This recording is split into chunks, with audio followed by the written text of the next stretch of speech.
The click of Victoria's heels on the polished marble floor was a sound of pure triumph, or so Marcus Thorne believed. He was leading her into the grand lobby of the Argento Grand, the city's most exclusive hotel, a palace of hushed luxury and old money. On her finger, a diamond flashed under the crystal chandeliers, a stone so large it was practically vulgar, a diamond designed to be a weapon.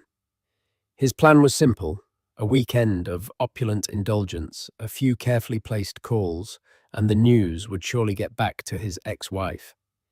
He was here to flaunt his victory, not knowing that the ghost he thought he'd buried long ago didn't just haunt these halls. She owned them. Marcus Thorne breathed in the air of the Argento Grand and found it to be the scent of his own success. It was a carefully curated fragrance, a blend of white lilies, expensive leather, and something else, something clean and sharp, like freshly printed money. He squeezed his fiancée's hand, drawing her closer. "Look at this place, Victoria," he murmured, his voice a low thrum of satisfaction. "This is it. The top. Only the best for you, my love." Victoria Carrington, whose blonde hair was coiled into a perfect chignon, offered him a dazzling smile. Her eyes, however, were busy, cataloguing everything: the soaring vaulted ceilings, painted with silver leaf frescoes, the ridiculously oversized fireplace, crackling merrily, despite the mild weather, the quiet efficiency of the bellhops who moved with the grace of dancers. "It's breathtaking, Marcus," she said, her voice a polished, finishing school purr. She held up her left hand, ostensibly to admire a modernist sculpture, but really to let the light catch the 7-carat diamond on her finger. The ring was the exclamation point on the statement of his life, a statement that read, "I have won." They approached the front desk, a monolithic structure of dark-veined marble. A man with silvering hair and a perfectly tailored suit gave them a polite, reserved smile. His name tag read, "Alistair Finch, Hotel Manager." Marcus didn't smile back. He cultivated an air of slight impatience. It was a power move he'd learned in the boardroom. Reservation for Thorne, presidential suite.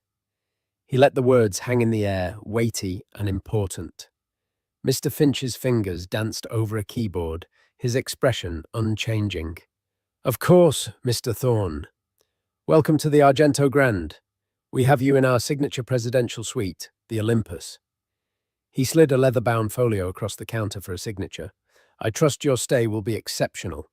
"It had better be," Marcus said, scrawling his name with a flourish. He looked around the lobby again, a sneer playing on his lips. "I nearly booked a suite at the Chamberlain. They say the service there is impeccable." It was a lie, of course.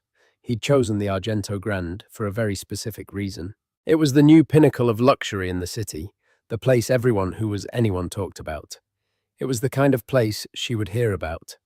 His ex-wife, Seraphina. The thought of her name was like a sour taste in his mouth.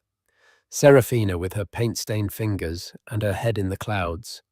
Seraphina who had believed that artistic integrity could pay the bills. When he'd left her 5 years ago, she was working out of a dusty, cramped studio, selling the occasional painting for just enough to cover her rent. He had told her in no uncertain terms that she was a dreamer, a child, and that he needed a partner, not a project. He'd needed someone like Victoria, polished, connected, and appreciative of the finer things that only serious money could buy. "Is the rooftop bar open this evening, Finch?" Marcus asked, already dismissing the man as he pocketed his pen. "The Starlight Terrace is indeed, sir. It offers an unparalleled view of the city skyline." "Mr. Finch replied, his tone impeccably neutral. "Good. I want a prime table reserved for 9 o'clock. We'll be celebrating our engagement," Marcus declared loud enough for the couple checking in beside them to hear.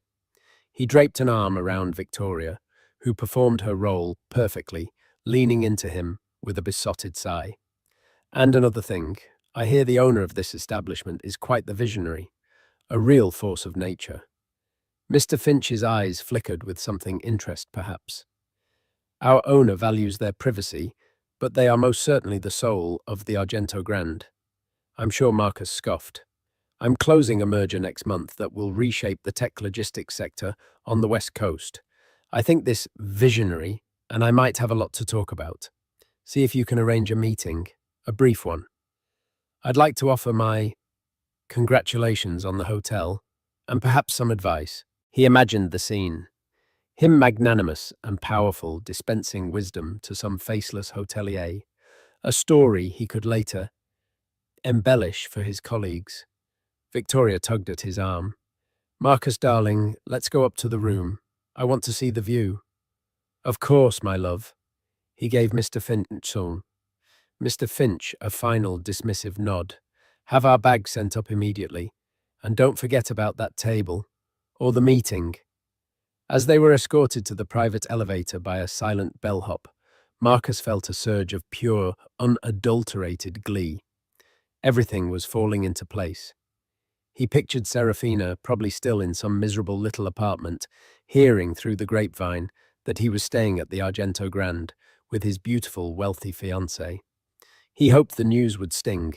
He hoped it would remind her of everything she'd given up, everything she could never have. The thought was more satisfying than any multi-million-dollar deal. He stepped into the elevator, pulling Victoria in for a kiss. To us, he whispered against her lips, to our future. But as the elevator doors slid silently shut, he failed to see the look on Mr. Finch's face. The polite mask had fallen away, replaced by a look of profound, icy contemplation. He picked up the phone at his desk, dialing a private internal number. "Ma'am," he said, his voice low and firm, "you're not going to believe who just checked into the Olympus suite." High above the city, in a sprawling penthouse that occupied the entire top floor of the Argento Grand Seraphina Monroe, was sketching. The room was not what one might expect of a hotel owner. There were no gilded frames or ostentatious displays of wealth. Instead, it was a sanctuary of creativity and calm. One wall was a floor-to-ceiling window, offering a god's-eye view of the metropolis. The other walls were covered in architectural blueprints, fabric swatches, and charcoal drawings of future projects. The air smelled of graphite paper and the faint, clean scent of rain from a brief afternoon shower. Seraphina was not the woman Marcus remembered. The 5 years that had been a triumphant climb for him had been a quiet, relentless period of creation for her. Her hair, once a wild mane of dark curls, she was always tucking behind her ear, was now styled in a sleek, chin-length bob that framed a face that had gained a new sharp clarity. The uncertainty in her eyes had been replaced by a placid confidence. She wore simple, elegant black trousers and a silk blouse, no paint stains in sight. Her private line buzzed a soft, unobtrusive chime. She knew it was Alistair. No one else had the number. She put down her charcoal pencil and picked up the receiver. "Alistair, is there a problem, ma'am?" His voice was steady, but she could detect the underlying tension. She had worked with him for years, from the moment this building was nothing but a derelict, forgotten relic she'd purchased with the last of her inheritance. He was more than a manager. He was her confidant. "You're not going to believe who just checked into the Olympus suite." A cold knot formed in Seraphina's stomach. The Olympus suite was her masterpiece, the jewel in the crown of her hotel, reserved for only the most distinguished guests. "Who is it? Alistair Marcus Thorne." The name hit her with the force of a physical blow. For a single, dizzying moment, she was no longer the owner of a multi-million-dollar empire. She was 28 again, standing in the middle of their empty apartment, the echo of his final words ringing in her ears. "A dreamer, Seraphina. That's all you'll ever be. You sit here with your little drawings and your fantasies while the real world passes you by.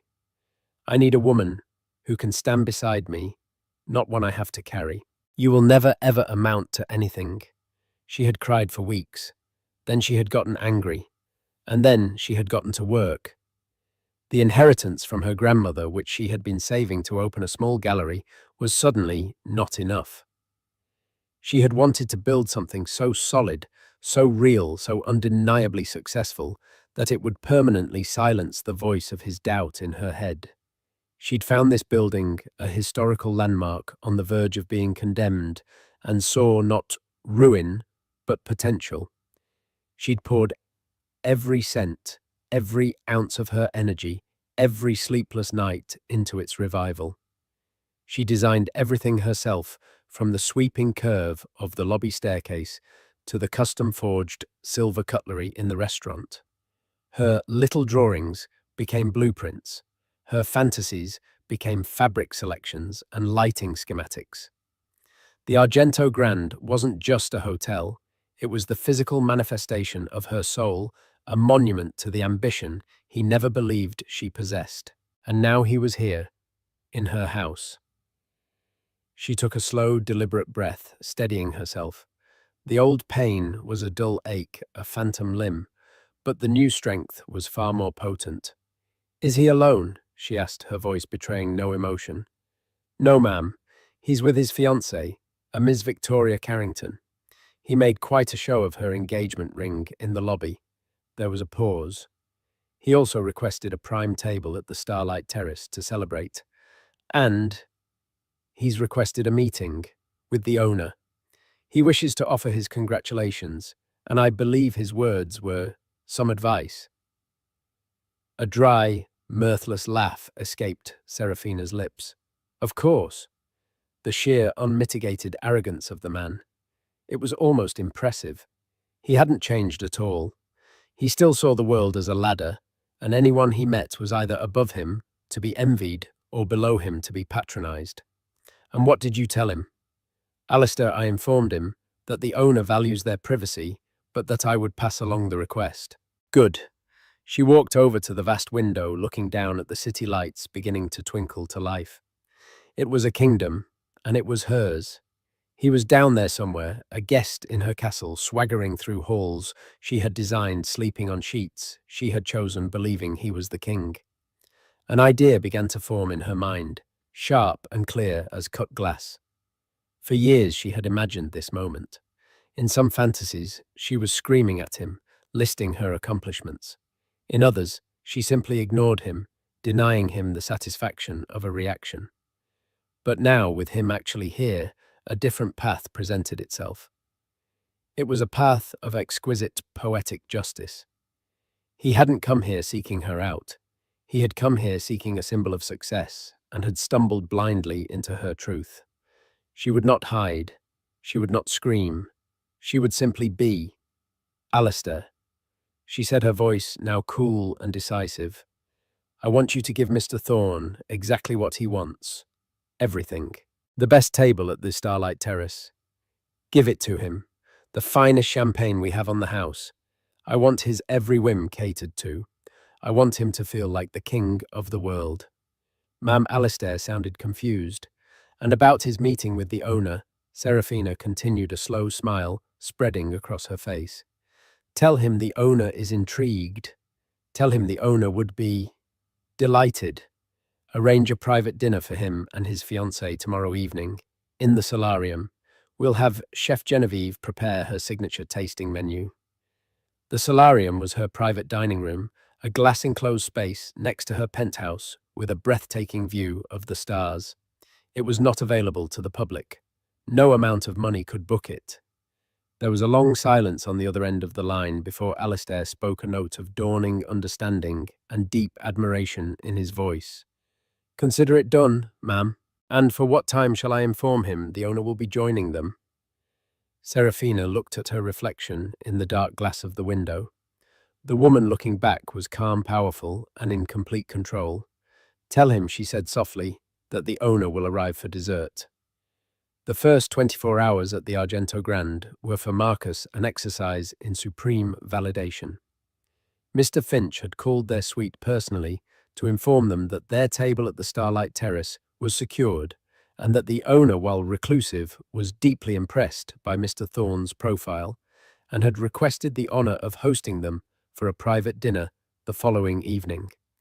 Marcus had puffed out his chest.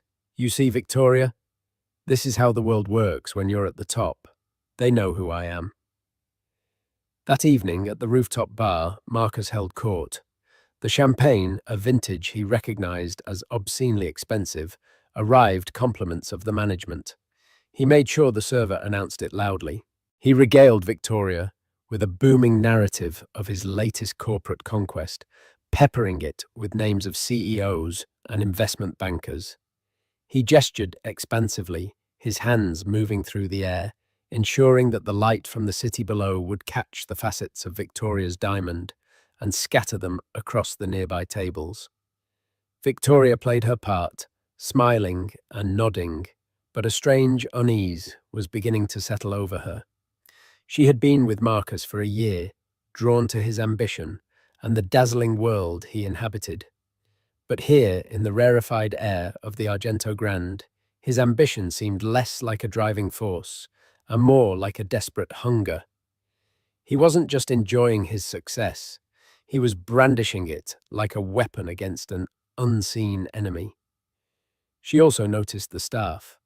They were attentive, yes, but in a way she couldn't quite decipher. Their politeness was flawless, yet there was a watchfulness in their eyes, a shared silent understanding that she wasn't privy to. When Marcus snapped his fingers at a passing waitress for another bottle of champagne, the waitress smiled, said, "Of course, sir," but exchanged a fleeting, knowing glance with the bartender. It was so quick, Victoria almost missed it. The next day, they availed themselves of the hotel's spa. While Marcus was getting a massage, Victoria wandered through the hotel's art gallery. Unlike the ostentatious lobby, the gallery was a quiet, intimate space. The collection was eclectic, bold abstracts, delicate watercolors, and a series of striking charcoal sketches of the city's architecture. She was particularly drawn to a series of 3 small framed drawings near the entrance. They were preliminary sketches for a building showing the evolution of a grand sweeping staircase. The design was fluid, elegant, and instantly recognizable. It was the staircase in the lobby. Beneath the sketches was a small silver plaque. It read, "Lobby Staircase Preliminary Studies, S. Monroe." "Beautiful, aren't they?" Victoria turned. A woman in a chef's uniform, her name tag reading Genevieve Dubois, was standing beside her, also looking at the sketches. "They're incredible," Victoria said honestly. "This S. Monroe must be a genius." Chef Dubois smiled a warm, genuine expression that was a stark contrast to the strained politeness of the other staff. "She is more than that. She is the heart of this place. She did not just buy this hotel, she breathed life back into it. Every detail you see, from the pattern on the carpets to the forks you eat with, passed through her hands. She saved this building, and in doing so, she gave jobs to hundreds of us." The chef's voice was thick with a fierce, unwavering loyalty. "She believed in this place when no one else did." "She sounds amazing," Victoria said. A pang of something she couldn't name, envy, perhaps, or admiration stirring within her. The owner, Marcus, was so eager to advise, was an artist, a creator. Later, as she was getting ready for their private dinner, Victoria felt the weight of the ring on her finger. It had always felt like a symbol of her future of security and status. Now it felt heavy, like a gilded cage. She watched Marcus knot his tie in the mirror. He was practicing his owner's meeting speech under his breath. "And so while your aesthetic is commendable from a pure ROI perspective, you should have considered—" "Marcus," she interrupted softly, "don't you think you should just be gracious? This person is hosting us in their private dining room." He turned, frowning. "Victoria, this is how deals are done. You establish yourself as an equal, or better yet, as a mentor. It's about respect. This owner will respect my insight." But Victoria wasn't so sure. She thought of the sketches of the chef's reverent tone. The owner of the Argento Grande didn't seem like someone who needed Marcus Thorne's advice on how to be successful. They were escorted up to the solarium by Mr. Finch himself. It was a stunning space, an atrium of glass and silver steel arching over a single beautifully set table. The city glittered below them like a carpet of fallen stars. It was the most romantic setting she had ever seen. Marcus, however, saw it as a stage. He strode in, surveying the room as if he were considering a purchase. Impressive, he conceded. Very impressive. A bit over the top, perhaps, but it makes a statement. The meal was a symphony of flavors, each course more exquisite than the last. But Marcus barely tasted it. He was distracted constantly, checking his watch, rehearsing his lines in a low murmur. He ate his food with the perfunctory air of a man fueling up for a battle. Victoria felt a growing sense of dread. The perfection of the evening, the quiet dignity of the hotel, the story of its artist-creator. It was all coalescing into a narrative, and she was beginning to fear that she and Marcus were on the wrong side of it. Finally, the main courses were cleared. Mr. Finch entered the room. "Mr. Thorne, Miss Carrington, I hope the meal has been to your satisfaction."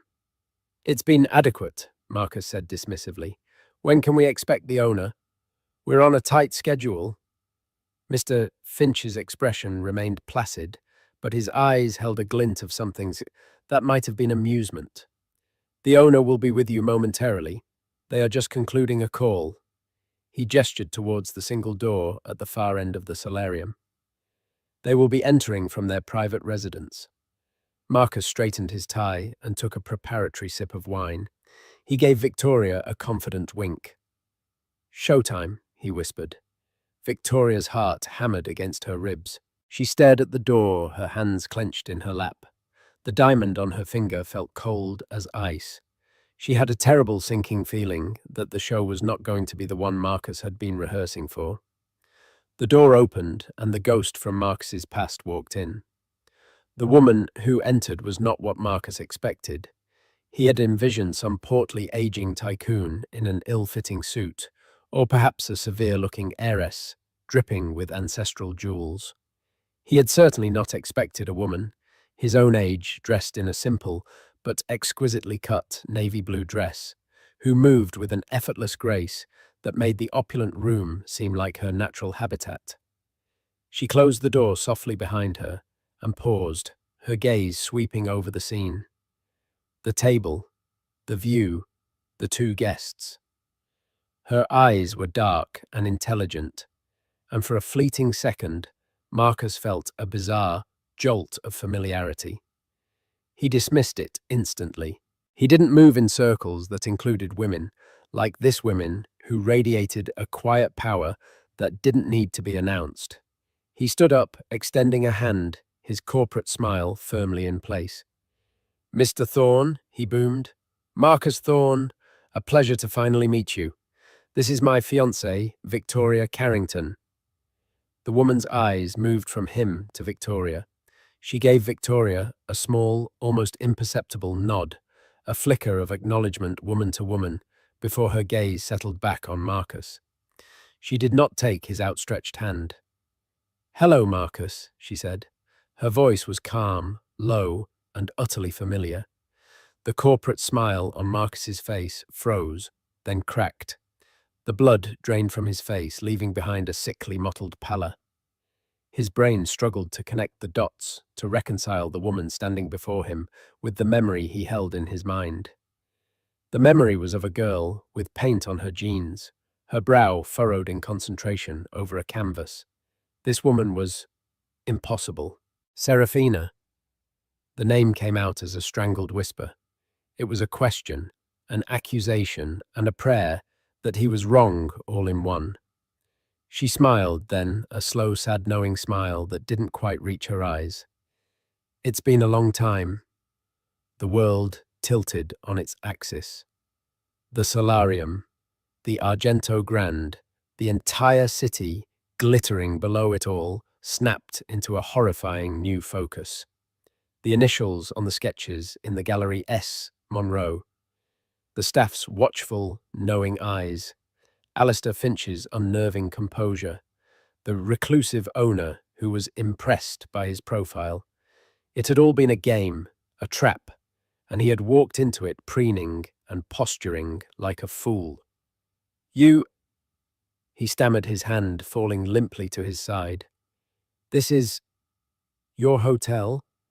"I prefer to think of it as a large-scale art installation." Seraphina replied, her tone light, almost conversational. She walked gracefully over to the table, but did not sit. She remained standing, a silent position of power. But yes, every last brick and silver spoon. Victoria sat frozen, her wineglass clutched in her hand. She stared from Marcus's slack-jawed, horrified face to Seraphina's calm, composed one. This was the ex-wife, the dreamer, the woman who would never amount to anything. Victoria felt a wave of vertigo. The entire weekend, every boastful word Marcus had uttered, every condescending gesture, replayed in her mind, now cast in the humiliating glow of this revelation. Marcus finally found his voice, a rasp of disbelief and rage. How you had nothing. You were nobody. That's what you thought, Seraphina said, her voice still quiet, yet it cut through the air like a razor. You saw my drawings as a hobby. You saw my passion as a distraction. You never once thought to look at it as ambition. You left me with nothing, Marcus. You were right about that. And in nothing I found everything. I found focus.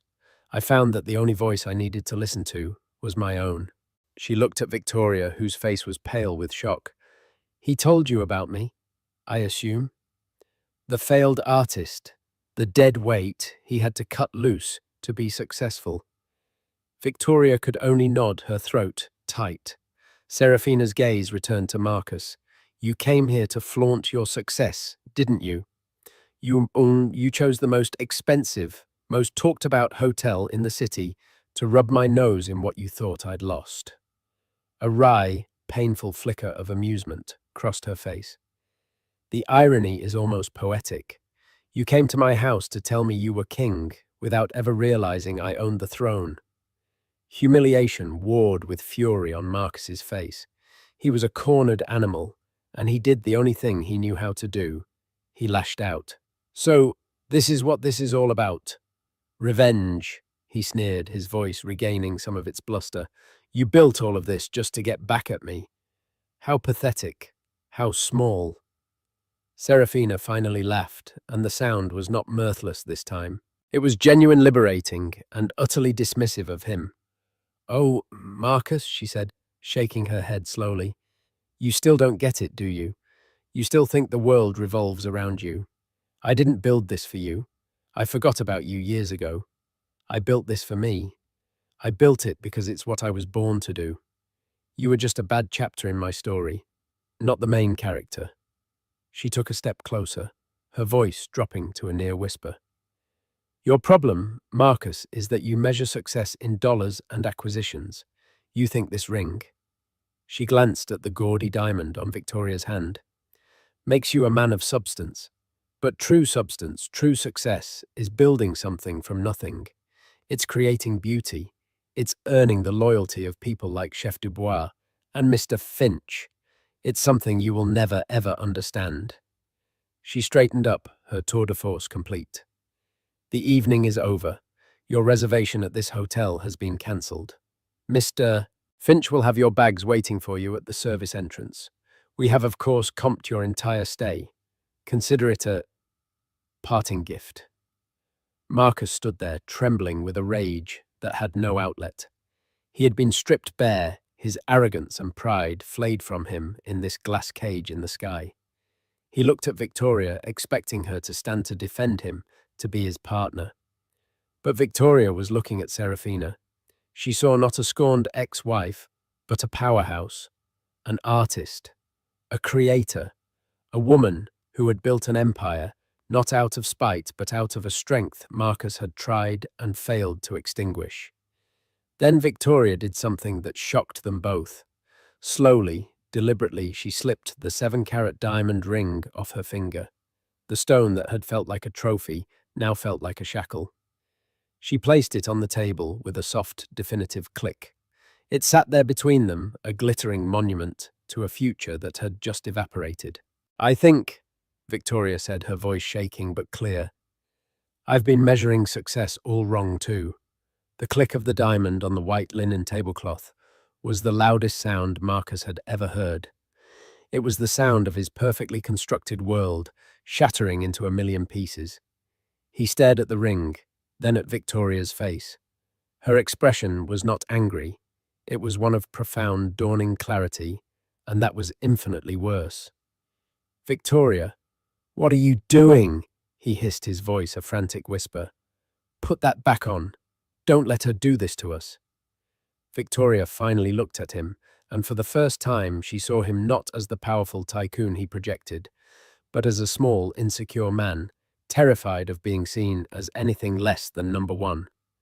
She saw the cruelty he'd shown the staff, the desperate need for validation, the way he had just tried to belittle the incredible woman standing before them.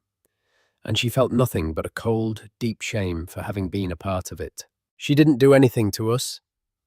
"Marcus," Victoria said, her voice gaining strength. She just held up a mirror. "I don't like what I see." She pushed her chair back and stood up, her movements graceful and resolute. She looked at Seraphina. "Your hotel is magnificent. You are an inspiration." Seraphina gave her a brief, compassionate nod. "Be well, Victoria." With that, Victoria turned and walked towards the door, not looking back. She didn't run. She walked with the dignity of someone who had just been set free. Marcus was left alone at the table, a man dethroned in his own fantasy. He looked from the abandoned ring to Seraphina, who watched him with an expression devoid of triumph. There was no gloating, no smug satisfaction. There was only a quiet finality, as if she were closing a book she had finished reading long ago. His humiliation curdled into a desperate, pathetic rage. "You think you've won," he snarled. "I'll ruin you. I have connections. I'll see to it that this place is audited into the ground. I'll spread rumors. By the time I'm done, no one will want to set foot in this monument to your ego." Seraphina didn't even flinch.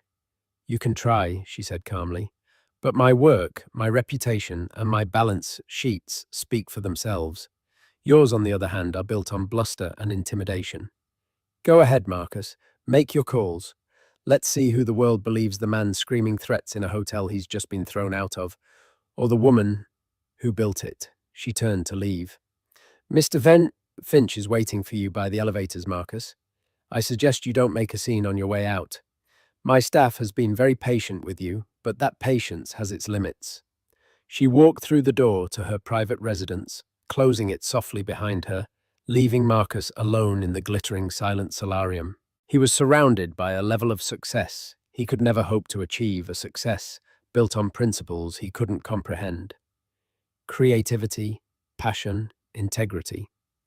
He looked at the ring on the table, the symbol of his supposed victory, now just a cold, meaningless piece of carbon. His descent was swift and ignominious. Mr. Finch was indeed waiting by the elevator, his expression as impassive as stone. There was no conversation. The ride down was silent, the air thick with Marcus's shame. He was not led through the grand lobby, where he had made his triumphant entrance less than 2 days before. He was guided through a series of service corridors, past laundry carts and kitchen staff, who pointedly ignored him, their silence a more damning judgment than any insult. His luggage was waiting by a grey, unmarked service door that opened into a dark, narrow alley. The scent of lilies and leather was gone, replaced by the smell of dumpsters and city grime. A taxi, presumably summoned by Mr. Finch, was idling at the curb. Marcus stepped out into the alley, the door clicking shut behind him. He stood there for a moment, the chilly night air a slap in the face. He had arrived believing he was on top of the world. He was leaving through the back door, stripped of his fiancée, his pride and the carefully crafted illusion of his own importance. His plan to flaunt his victory had backfired in the most spectacular way imaginable. He hadn't just lost a battle, he had been comprehensively, utterly, and quietly defeated by a ghost he thought he had vanquished years ago. He got into the taxi, a hollowed-out man, and disappeared into the night. Upstairs, Seraphina stood at the window of her penthouse, looking not down at the alley, but out at the horizon. She did not feel a rush of victory. She felt quiet. The confrontation had been a storm she needed to weather, a final piece of old business that needed to be concluded. It wasn't about revenge, it was about reclamation. She had reclaimed her own narrative from the man who had tried to write it for her.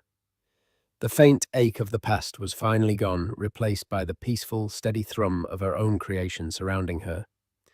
The Argento Grande was her fortress, her masterpiece, her home.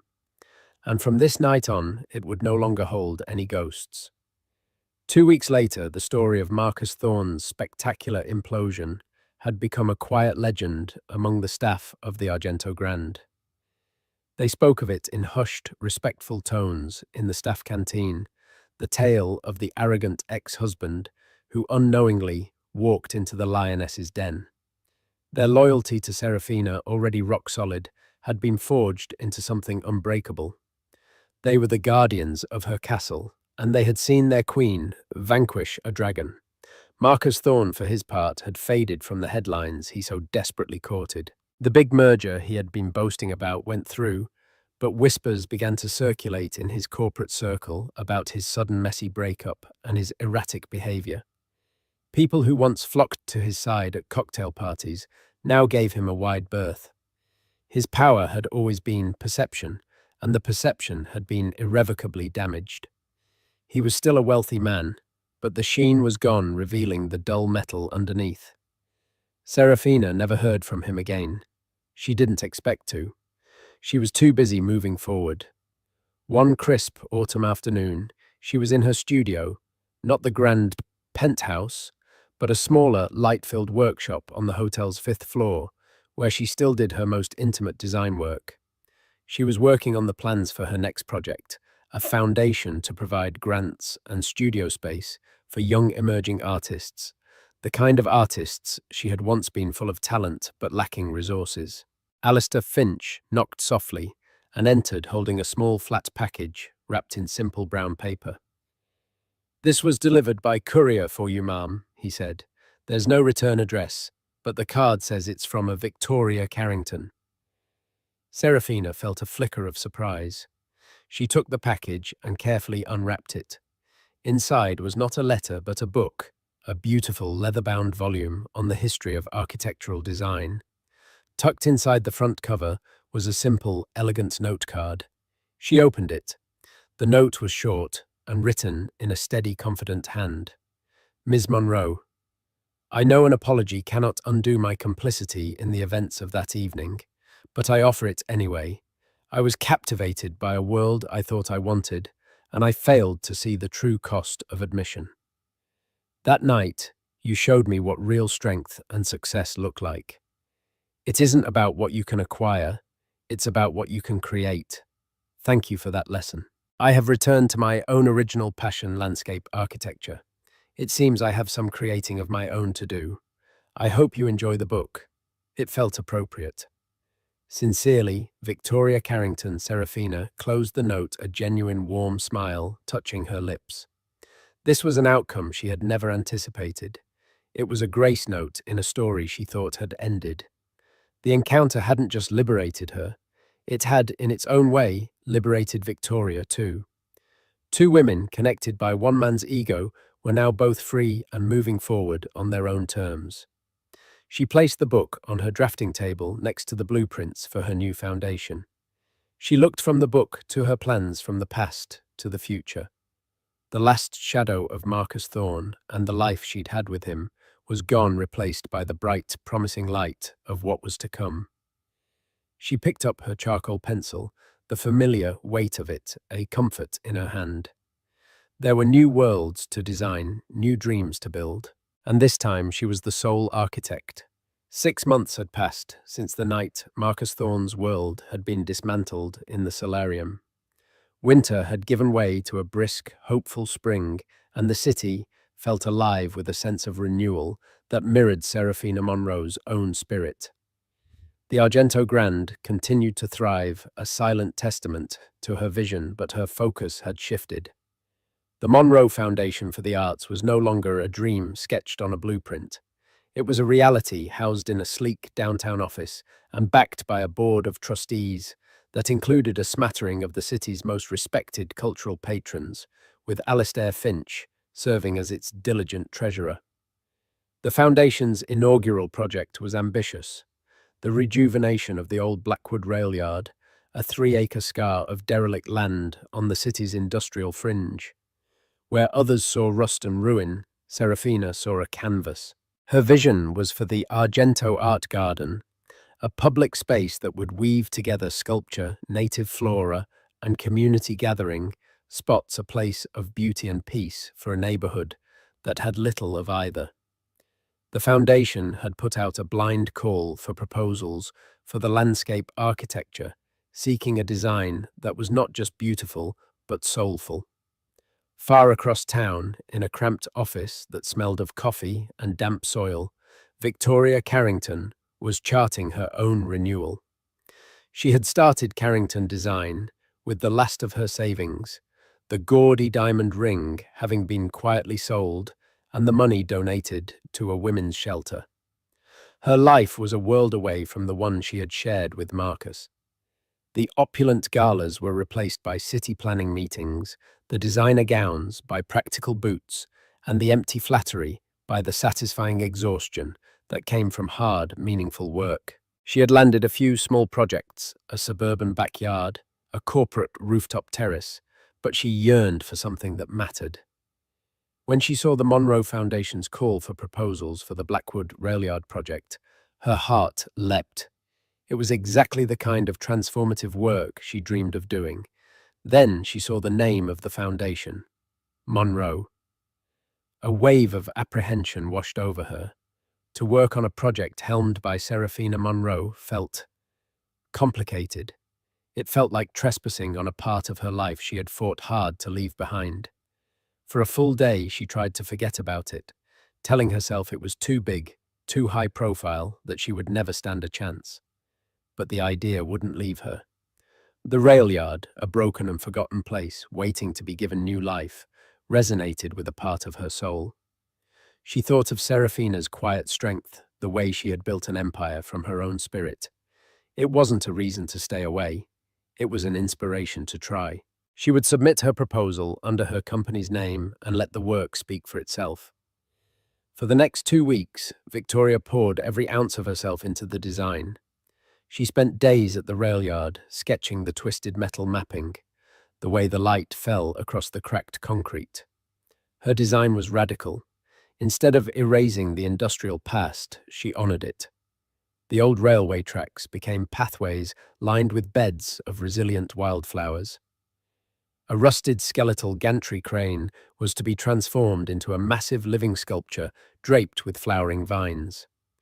Her central concept was kintsugi, the Japanese art of repairing broken pottery with gold, celebrating the cracks and fissures as part of the object's history. Her garden would be a place where the city's scars were not hidden, but illuminated.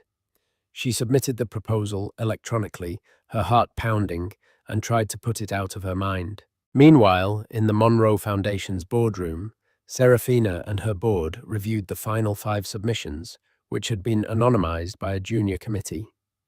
The designs were all competent, but 4 of them were conventional, safe green spaces that could have been anywhere.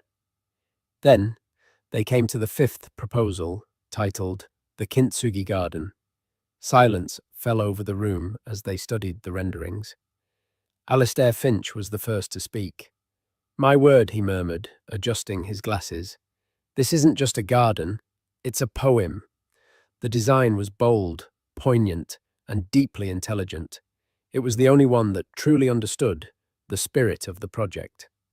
Seraphina felt a profound connection to it, a sense of recognition, as if the anonymous designer had somehow looked into her own soul. "This is the one," Seraphina said, her voice filled with conviction. "This designer understands that beauty isn't about perfection. It's about resilience." The vote was unanimous. The project director then brought in the file, revealing the identity of the winning firm. She opened it and read the name aloud. The design was submitted by a new local firm, Carrington Design. Seraphina's composure was absolute, but a flicker of astonishment registered in her eyes. Alistair Finch met her gaze from across the table, his expression unreadable, but for a slight supportive nod. He had seen the name on the initial long list, but had trusted the blind review process and trusted Seraphina. The other board members, unaware of the personal history, were simply excited. Carrington Design, one of them mused. A new player. Excellent. Let's invite them in to present their formal pitch next week. I'm eager to meet the mind behind this. Seraphina's mind raced. Victoria. Of all the architects in all the city, she could have vetoed it. She could have claimed a conflict of interest. But looking again at the brilliant, heartfelt design on the screen before her, she knew that would be a betrayal of everything her foundation stood for. The work was the work. It was magnificent. The past would not be allowed to cast its shadow over the future. Set up the meeting, Seraphina said, her voice even. I'm eager to meet them too. A week later, Victoria walked into the foundation's boardroom, her portfolio clutched in her hand. She had been told she would be presenting to the final selection committee, but she had not been told who chaired it. She felt a nervous, hopeful energy. This was her chance, the moment that could define her new career. She looked up and her breath caught in her throat. At the head of the long mahogany table, elegant and poised in a charcoal grey suit, was Seraphina Monroe. For a terrifying second, Victoria felt the floor drop out from under her. The boardroom, the portfolio, her carefully rehearsed speech. It all vanished, replaced by the memory of a glass-enclosed dining room and a diamond ring sitting on a tablecloth. She wanted to turn and flee. But then she saw the expression on Seraphina's face. It was not one of judgment or anger or pity. It was one of calm, professional neutrality, perhaps with a hint of curiosity. There was no ghost in the room. There were only professionals. That look gave Victoria the anchor she needed. She had come here as a designer, not as Marcus Thorne's ex-fiancée. She would act like one. She took a deep breath, walked to the podium, and began. Good morning. My name is Victoria Carrington. My design for the Blackwood rail yard is based on a single powerful idea that we find the greatest beauty, not in spite of our imperfections, but because of them. As she spoke, a transformation occurred. The nervousness melted away, replaced by the pure passion she felt for her work. She spoke of how the rigid lines of the old tracks would guide visitors towards soft, contemplative spaces. She described how the gantry crane, once a symbol of hard, relentless labor, would become a cathedral of blossoms, a testament to nature's ability to reclaim and soften the harshest of structures. She wasn't just presenting a design, she was telling a story of healing and rebirth. Her own story. Seraphina listened, utterly captivated. She saw nothing of the polished, deferential woman from the hotel. She saw a brilliant artist in her own right, fierce, articulate, and deeply talented. She saw how Victoria's personal journey had informed her work, giving it a depth and authenticity that no other proposal had possessed. She had been broken, and she had chosen to mend herself with gold. When Victoria finished, the room was silent for a long moment. Then, one of the board members began to applaud, and soon the entire room joined in. Victoria's face flushed with a mixture of relief and disbelief. Seraphina let the applause die down before she spoke, her voice clear and carrying across the room. Thank you, Ms. Carrington. That was an extraordinary presentation. Your vision for the project is not only what we were hoping for, it exceeds it in every way. The board is in agreement. She stood up and walked around the table, extending her hand to Victoria. On behalf of the Monroe Foundation, Seraphina said, her eyes meeting Victoria's with unmistakable, professional respect, we would be honored to offer the contract for the Argento Art Garden to Carrington Design. Victoria took her hand. The handshake was firm, solid. It was not the handshake of an ex-wife and an ex-fiancée. It was the handshake of two creators, two businesswomen, two architects of their own lives. In that moment, the last vestiges of their shared past with Marcus Thorne dissolved, rendered utterly irrelevant. It was a new blueprint for a new and far more beautiful creation. And so Seraphina's story isn't just about getting even. It's a powerful reminder that the best revenge is not revenge at all. It's building a life so full and successful that the past no longer has any power over you. Marcus Thorne came looking for an audience for his triumph, but instead he got a front row seat to his own obsolescence. He learned that true power isn't about flaunting what you have, but about the quiet confidence that comes from what you've built. What do you think? Was Seraphina's quiet, decisive action the perfect response, or would you have handled it differently? Have you ever witnessed a moment where someone's arrogance led to their own spectacular downfall? Let me know your thoughts and your own stories in the comments below. I read every single one. If you enjoyed this story of justice and empowerment, please give this video a thumbs up, share it with someone who needs to hear it, and make sure you hit that subscribe button and turn on notifications so you don't miss our next real-life drama. Thanks for listening.